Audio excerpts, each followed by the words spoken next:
Hello everybody, welcome back. Travis at Rocky Mountain RV Marine here. Spring has almost sprung in New Mexico, which means that our camping season is just around the corner. One of the things that we get a lot of questions on this time of year is how do we de-winterize our RVs? So today I figured I'd make a short little video and try to help at least some of you out.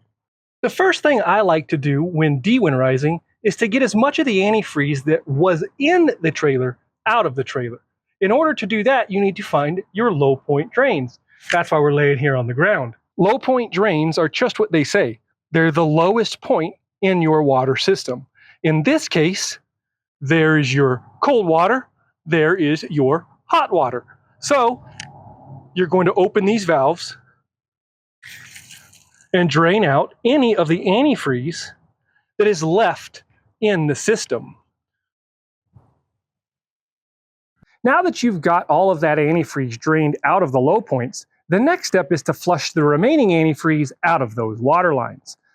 In order to do that, you're going to hook your city water up just like you would at a campground. Now that your city water is hooked up, you can come to each of your faucets, turning the hot and cold on, waiting for the pink antifreeze to come completely out and this faucet to run clear. Once this faucet runs clear, you can go to the next faucet and do the same thing. Don't forget to do your toilet and your shower. Once you have gotten all of the antifreeze out of your water lines, the next thing is to put the plug back in your water heater. In order to do that, you need a plug. Now, some of your plugs may not look like this. A lot of water heaters will use a Teflon, or it looks like a little plastic, a white plug, and some water heaters use this anode rod. If you use the white plug, the next step is just putting it in. If you have an anode rod, the next step is to check your anode rod to make sure that it's good for the season. If you look at the end of the anode rod, you see the little wire in the middle. If there's more wire than anode, it's time to replace this. If you're comfortable that your anode rod is good, you can go ahead and plug your water heater back up. Obviously, putting a wrench to that just a little bit, ensuring that your pressure relief valve is shut.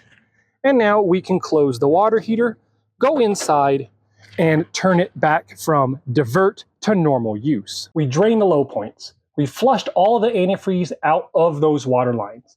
We plugged our water heater. The next step is to take your water heater from the divert status that it was in to winterize to the normal status that it needs to actually run. So what you see on this water heater is cold water coming in. This valve is in line, so it is allowing it to come down this line up to the hot. This valve is in line, allowing it to travel through, not allowing any of the water to go into the water heater. This is the way that it's set for winterization. This is your diversion. To make it normal, take the valves and turn both of them in line with the water heater. Now, cold water comes in, can't make it through this line, so it has to go in the water heater.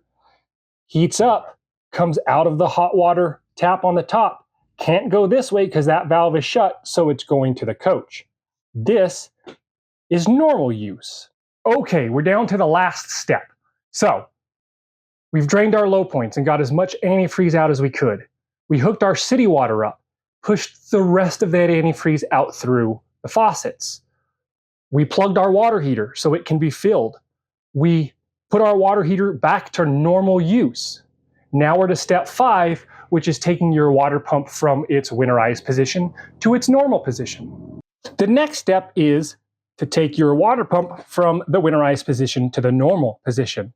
Now, water pumps are located kind of everywhere. Sometimes they'll be behind a drawer like it is in this case. Sometimes they'll be behind cabinets. Sometimes they'll be behind panels like the water heater was. Really, the easiest way to find your water pump is to turn it on and listen for it. But to take this from winterized to normal, again, it's one little valve. You'll see it right there.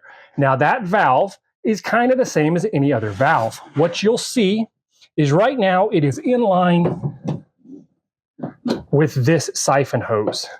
You can see it, and I know it's a little dark in there, right there. If that valve is in line with this siphon hose, when the water pump turns on, it's going to try to suck from this end. So what you want to do is take that valve and turn it so it's in line with the line coming from the tank going into the water pump. So that's it. We got as much antifreeze as we could out by draining the low points. Then we hooked our city water up and pushed the rest of the antifreeze through our water lines. Then we put our plug back in our water heater.